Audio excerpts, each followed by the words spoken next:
G'day everyone, today we're going to do the unboxing of this Lenovo ThinkPad X13 Yoga Gen 2.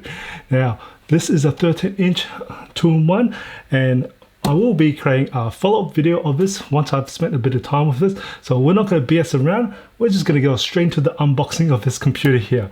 Now, there hasn't really been too much upgrades to this from what I can see from the spec sheet. I have just did the unboxing of the Lenovo X1 Carbon Gen 9, so I've got a little bit of idea what they've kind of have changes for this one here, but we'll find out what happens anyway. So anyway, I'm just gonna quickly, oh wow, even as sharp as this knife is, I didn't manage to cut it all the way through. It looks like I'll get a second cut just to get it through. There we go. Anyway, let's get this unboxing here. All right, let's do that. Okay, now as always, you know how I love the ways. Start off what's in the power side of things. Now, the X1 Carbon had, ooh, interesting what comes out on this side here. This is, what I know is the USB-C, more than likely USB-C to Ethernet. So that was funny where that was hiding, where the power adapter normally is. So I'll just bring this thing out just so you guys can see this. Because this is one of the changes. I don't know if this is actually bundled, or it is bundled for the ones I normally get. So that's the USB-C to Ethernet so I definitely know we don't have that side docking port anymore. That's one good sign there. But I find this is actually better.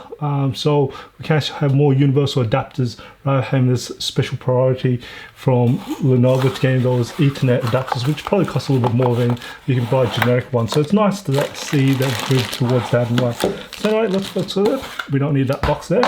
All right, we got the 3-prong for the power cord. And oh, here we go. Let's have a look. Don't need that anymore. And again, it's 65 watts and it is going through USB Type-C. So again, hasn't really changed. This was pretty much the same power adapter as last year.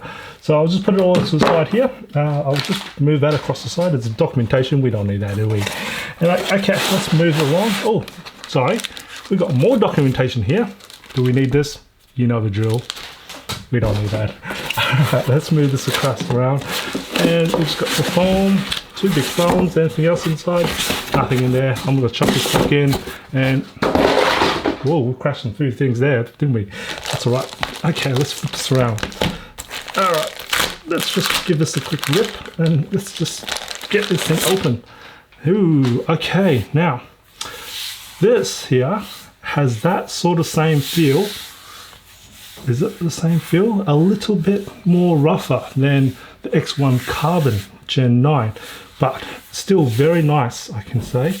And yeah, this one has very similar to the X1 Gen 9, X1 Carbon Gen 9, where I think they've improved and probably maybe figure out less fingerprint smudging here, because yeah, I'm not feeling any, yeah, seriously, there is no fingerprints at all, even with all the, okay, now this, don't do this, okay, this is probably not COVID safe. Oh wow, pretty much put that, and that's wiped off. It doesn't, there's no smudging at all. That is pretty sweet to know.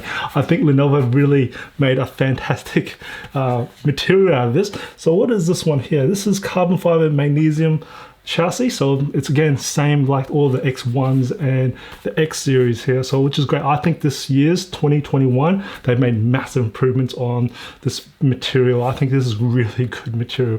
Now when I did the unboxing of the X1 Carbon Gen 9, I did a little bump. One of the comments from one of the viewers said I scratched it, and I can definitely tell you I did not scratch it. It takes a lot more beating to get these things scratched. As I'm just going to do that, and I don't really see any scratches at all. So that's kind of, I'm not going to do it with the knife. The knife will scratch it, but no, this takes a lot more beating to actually scratch for this magnesium alloy anyway. So anyway, let's have a look at what the sides of this thing here. It's not as thin, of course, as the X1 Carbon, but we're going to actually, before I do the one finger test, I just want to have a look at what ports we've got here. So there's nothing at the front. Now on the, let's have a look at that. So the left side of this computer, we've got 2 Thunderbolt 4 ports, so they're USB Type-C. So this is the new thing as well. They've It's not really new per se. The previous model was Thunderbolt 3. This is Thunderbolt 4, but it's lost its side docking port. So you can't really use the clamping style, the old Lenovo Ultra and the Ultra Pro docks. So you're really left with the Thunderbolt 3 docks there. They're the Gen 2 or Gen 1. I think they might hopefully make a Gen 3. We'll find out. But I haven't heard anything yet so far anyway. But you also have the other types of docking stations as well too, because it's pretty universal in a way. So pity they don't have the mechanical. I wish maybe think about making a new mechanical dock from Lenovo, please. Lenovo, let's listen to that. And then we've got the full size HDMI port, which is 2.0. And then we've got the USB Type A port. Now this one should be USB 3.2 Gen 1. And then we've got this optional smart card reader here. So I don't actually have it, but this one actually I'm surprisingly have. And then, oh, here again, on the back here, we don't really have anything else there, but I can definitely show it's more rounded for sure. And we've got the exhaust vent. Now, I'm going to come back to this exhaust vent. We're going to have a test there, right? And then on the right side of the computer, we've got the security lock slot, and then we've got the USB 3.2 Gen 1 port, and that's a Type A port for USB. And then we've got a headphone jack. Great to see the headphone jack. And of course, at the very end is the garage pen. Let's just see if I can pull that out for you. There we go, that's the garage pen here. Now, I am gonna put that back on, and now, for the people who know what 2-in-1s are, this is a yoga. 2-in-1s means it can do the quick flip there. There we go, all the way through. You can then use it as a tablet mode. And then, oh, this is really nice. I can straight away feel it. This is so nice. This is nice. And I did that really quick flip anyway. But I'm just going to close it back in because I want to try something just to have a look at it anyway. So I'm just going to quickly flip it into tablet mode. So here we go, is temp mode. That's what temp mode is. So you can use it as a tablet. And then we've got the tablet mode here. Now, remember how I said the exhaust is sitting right here. Now I am a right-hander, so if I bring out the garage pen, it's on this side, I think. This is a bit of the complaints that I had. Oh, sorry, let's take a little bit more take. Now this garage pen is rechargeable when it's actually garaged into the notebook here. So I am a right-hander and I'm going to write pretty much. You can see where my fingers are. I am purposely moving them down here, but I would probably prefer to have it here, up here, or where I'm hitting the top hinge, because I can just get the nice support when I'm writing here. And for those who are right-handers like myself, I will probably just slowly have to adjust to putting my hand down here, because exhaust comes out, your hand does get heated up a little bit from that, holding that side thing. So you don't get as good stability from here, but I'm a person who will probably want to put my hand upright, or I would actually convert to putting my hand on the corners here and then just right here, just so I can use my whole forearm as good support when you're out in the field doing support and way. So, and then using it as a proper like an A4 piece of paper and way. So that's what I'm just telling you. And then even if you flip this thing around, again, you'll get the same problem here, where this exhaust area here, which is pretty much where the F11 and F12, I don't have to even do the heat test. I can tell that all part will then heat up around this area here, and that will then hit my forearm, as you can see. So that's the exhaust, and that'll straight away hit my left forearm. Now, if I'm a lefty, this isn't a problem at all, because again, holding it down this side here, exhaust is down here, and you can just see I can pretty much have a good grip of what I would normally do. And again, if you flip it around, it won't be touching your forearm down this side, because the exhaust is up on the top. So if you're lefty, these are great, and this is one of the things. That's kind of the reason why I actually prefer having the exhaust on the sides rather than on the rear end here. But hey, that's only if you use tablet modes, and that's for the yogas. That's just a suggestion to Lenovo. I hope they kind of understand what I know this is a thermal thing. It's a big design change, but it would be nice to see that around and around anyway.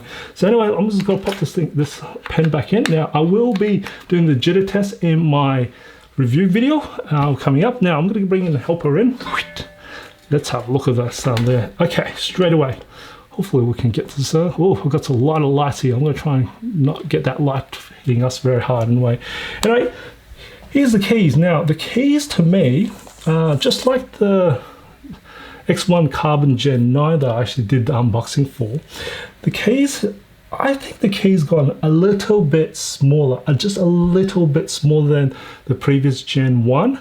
I think straight away I can see that it's just a little bit smaller. And as for the travel depth, I think it's gone a little bit more shallower as well too.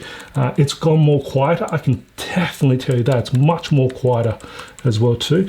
Now, unlike the X1 Carbon, the keys were, to what I would say, the surface of the keys was more flat. This one still has that little bit of concave, very slightly. It's not as deep as it used to be, but still slightly. So it's still got that nice little concave feel to it. It's got nice spacing in between as well. Now, as for the texture of the keys, it's quite smooth as well too. And I can definitely, and the sides of the chassis, it's got a more of like a rougher, yeah, it's got a way more rougher sort of, oh, I can't really say plastic. It's got more like a felt plastic feel to it. It's way more rougher there. So you got a really good grip now. It's much more better grip for sure. As for sizing, that's still very nice. And so same with the trackpad. I think maybe they've actually made it a little bit, tiny little bit bigger on the sides, a little bit more wider than feel. Now, as for the texture of it, wow, that is glass smooth. So that is a nice addition for the 2021 model. The previous model was definitely a bit more, had a more rougher feel to it. So it still glides very well even if you have moisture, but this glides even better. This glides really nice as well. So, and then you got the track point at the front, or the G spot on the keyboard nipple, as I always call it, because of where it's situated. And you got the three fingers, three buttons on top of the trackpad to support the track point. And then this is backlit, so it's function spacebar for the backlit to enable for the people who've asked me. So that's got that. I haven't actually turned it on, but I'll turn it on very soon. And I can see the fingerprint is now not integrated with the keyboard system here, but a little bit outside. So, and I can definitely see it's got the fingerprint with the power button, power button, and there's a light above it, which is interesting why they didn't integrate the light somewhere else, but the light is just above the power key. I'm not going to turn it on because I need to connect this to power. I'll tell you that in a moment, but that is nice to see. And again, like the X1 Carbon Gen 9, they've got groupings for the keys. That's good to see. I kind of like it. Anything else weird and different about it? No, everything is per normal. Even with the function key on the very left hand side, you can swap that with the control key, the second key, in BIOS or in the keyboard software. I've got videos for that, so you can check that out. I'll put a link in the description below for that. Now, as for the screen, now I know this has been, I might as well turn this on so you can see this while. Now you do need to connect this to power. I've just got one of my other power adapters connected. This is a safety feature for Lenovo to actually have you connect mains power to do the very first boot up, just so it doesn't actually waste the power or even turn itself accidentally on while it's doing shipping away. So once you got that, that's all you need. You don't really need it. There is charge anyway, and that's all it needs to do. Just the first boot up anyway. So anyway, now one of the things that have changed of the Gen 2 is the display. It's now a 16:10 aspect ratio. I like that. The previous one was 16:9. The 16:10, I'm loving this aspect ratio. I think this is all for Gen 2 and the Carbon Gen 9 as well too. It's fantastic anyway.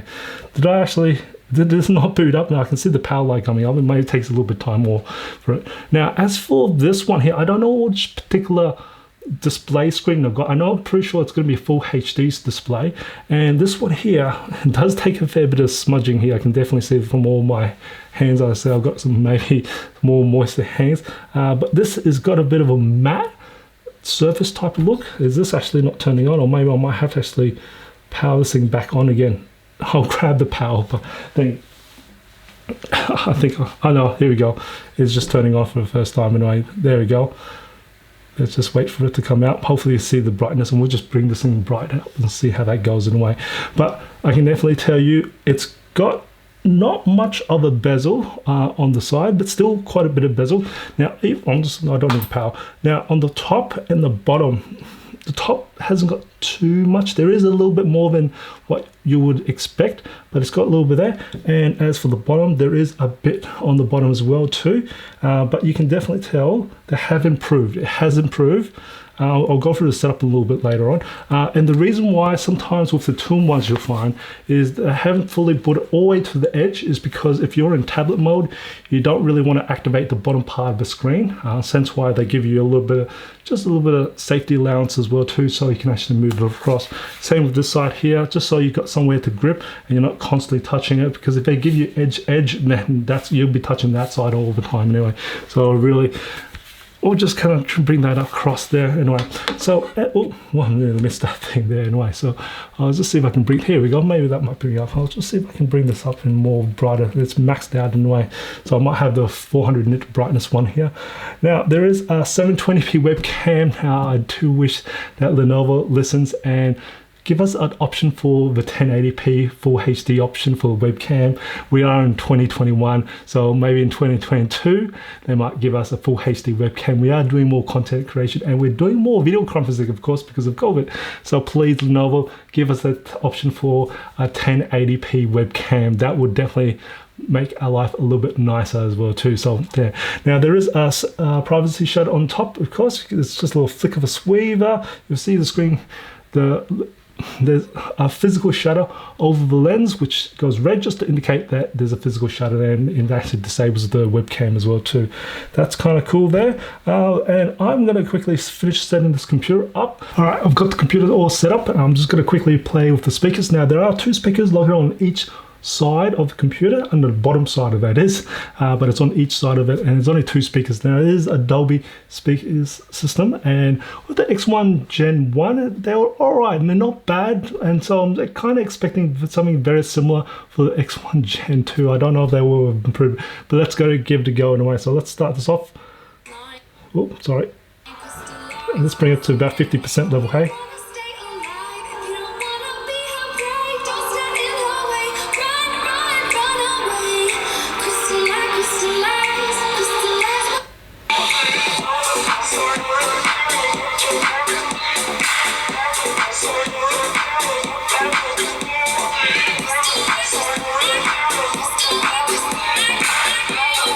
all right, there you go. I've got a good basic feeling for that.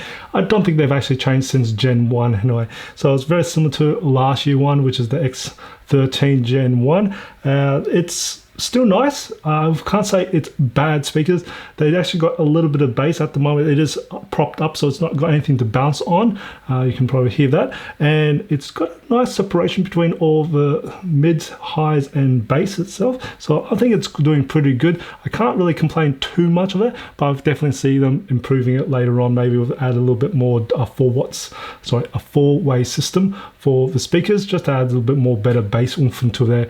But definitely, they're still very good for a business class computer here. While I was setting up the computer, I did have a little play with the touchscreen. I find it very responsive, and I do like this 16:10 aspect ratio. Like I said before, I'm loving the 16:10 aspect. Just giving you a little extra screen real estate, especially with the start bar, because that just takes that little extra bit that you didn't have, so you actually have more screen real estate for your windows and other stuff there. So I just find that very nice, and I'm more than likely know that this will be compatible with Windows 11 when it comes out. It does have TPM chip as well too, and of course it's got secure boot as well too, which is the two requirements that it needs. So this is more than likely, for those that ask me, this will be Windows 11 compatible, I'm pretty sure. Anyway, I hope you find this video informative or enjoyed it. If you did, even to support my channel, smack that like button for me, and if you haven't done already, subscribe my channel by hitting that subscribe button.